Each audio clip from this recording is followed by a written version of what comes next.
Vamos lá, Barros. Começamos o dia com qual informação, querido? Seja bem-vindo. Barros, ótima terça-feira para você. Fala, Pitoli. Bom dia a você e a todos que nos acompanham. Pitoli, eu gostaria de começar o programa de hoje trazendo um tweet do Paulo Cunha Bueno, advogado do presidente Bolsonaro. É uma publicação que ele fez ontem, 9h da noite, informando em relação à defesa, do Bolsonaro. Nós falamos ontem que o prazo final para a apresentação das alegações da defesa do ex-presidente era ontem. E aí ele fez uma publicação que diz o seguinte: há pouco formalizamos o protocolo dos embargos de declaração ao acórdão da ação penal 2668 do STF, onde houve a insólita condenação do presidente Bolsonaro por crimes contra o Estado Democrático de Direito. Chama a atenção a defesa que, a despeito das 1.991 páginas, boa parte da fundamentação do ministro relator foi claramente esquiva diante de argumentos fundamentais e, bem por isso, de difícil superação a partir de uma perspectiva estritamente jurídica. Dou como exemplo a total ausência de provas ou elementos que minimamente conectassem o presidente Bolsonaro à farândula do 8/1, ou ao famigerado plano punhal verde e amarelo. Se de um lado a defesa argumentou a exaustão com a ausência de provas quanto a esses fatos, o ministro relator simplesmente não as indicou, fundamentando a lamentável condenação só e somente a partir de conclusões oriundas de presunções. O acórdão não apreciou ainda pontos cruciais da defesa e de difícil argumentação, em contrário, provavelmente daí a razão da omissão, como a alegação da incidência do Instituto da chamada desistência voluntária, tese jurídica lançada de forma subsidiária àquela que argumentou não ter havido qualquer ato de execução dos crimes imputados e que, não podendo ser razoavelmente superada, foi simplesmente ignorada. Aguardamos, a despeito do pessimismo que medra desde o início desta quimera jurídica, que sejam esclarecidas as nítidas omissões e contrariedades do acórdão, revisando-se uma decisão que, se mantida, receberá da história em curto prazo a nota da iniquidade. Essa é a publicação feita no X pelo Paulo Cunha Bueno.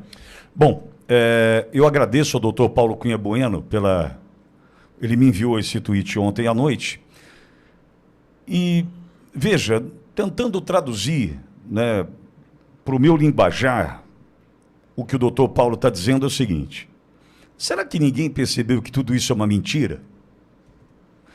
Será que ninguém percebeu que toda essa história contada até aqui é uma farsa?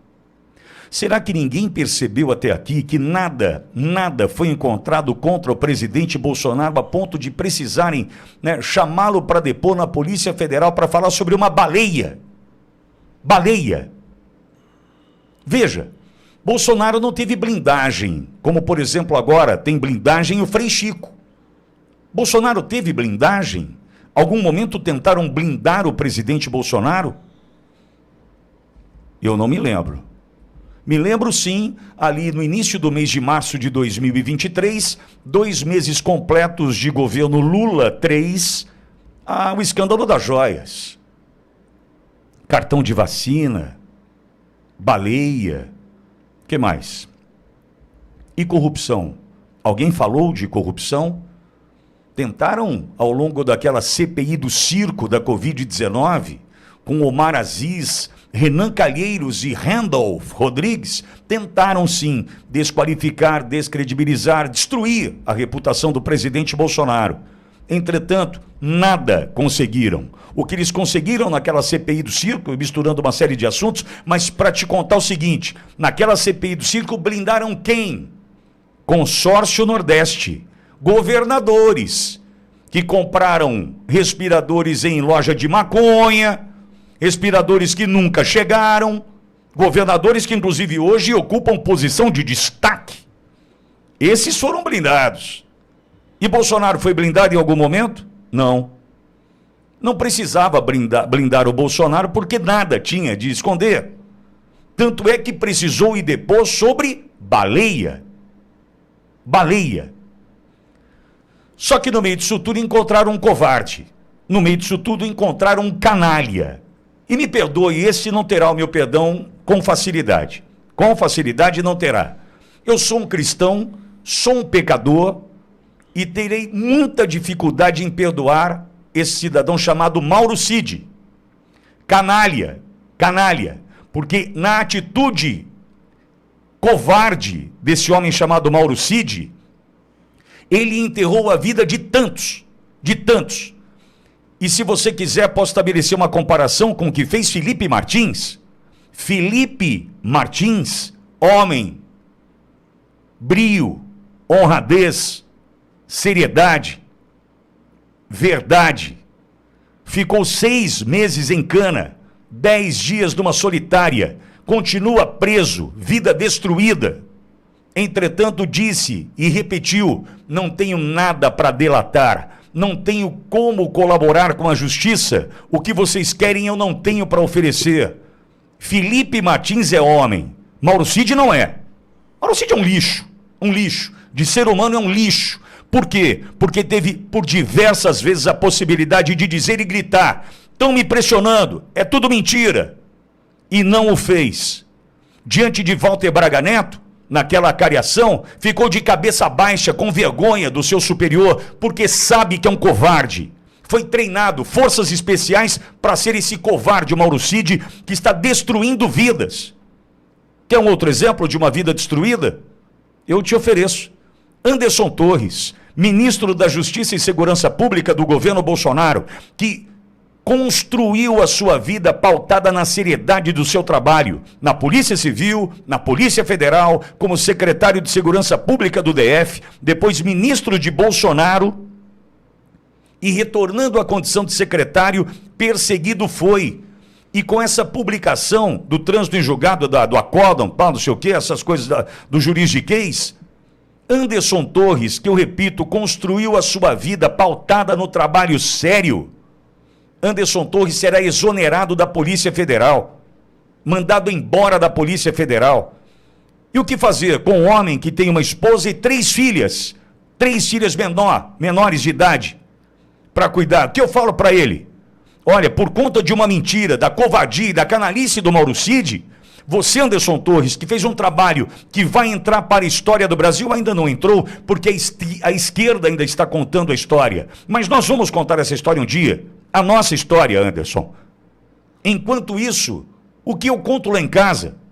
Um homem que entra para a história como quem mais prendeu e apreendeu. Prendeu bandidos e apreendeu drogas. Ao lado dos seus comandados, ao lado de Silvinei Vasquez, dentre outros. Como é que eu vou contar lá em casa que um homem sério, trabalhador, cumpridor dos seus deveres, perdeu o seu emprego por conta de uma covardia e de uma mentira? Esse é o Brasil. Tem mais. Tem Augusto Heleno, tem Alexandre Ramagem, tem Walter Braga Neto, tem um querido ouvinte nosso, Almir Garnier. E aí? O que eu conto lá em casa? Ser honesto, ser sério no Brasil, trabalhar por um país livre e decente, custa o quê? A sua liberdade? Custa a sua honra? Custa a sua dignidade? É isso no Brasil. E essa mentira segue. Por quê? Não tem mais jeito, não tem como dar ré. Como é que eu vou dar marcha ré diante de um fato, né, diante de uma farsa? Como é que eu vou dar marcha ré agora? Eles devem estar se perguntando, os ministros do Supremo, onde qualquer Magnitsky é pouco, diante de tanta mentira, diante de tanta falácia, diante de tantos absurdos. O que está dizendo para mim, doutor Paulo Cunha Bueno, que merece o meu respeito, é o seguinte: a gente já sabe que vai dar, não vai dar em nada, absolutamente nada, porque não tem justiça no Brasil.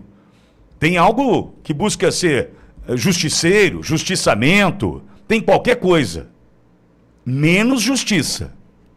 Menos justiça.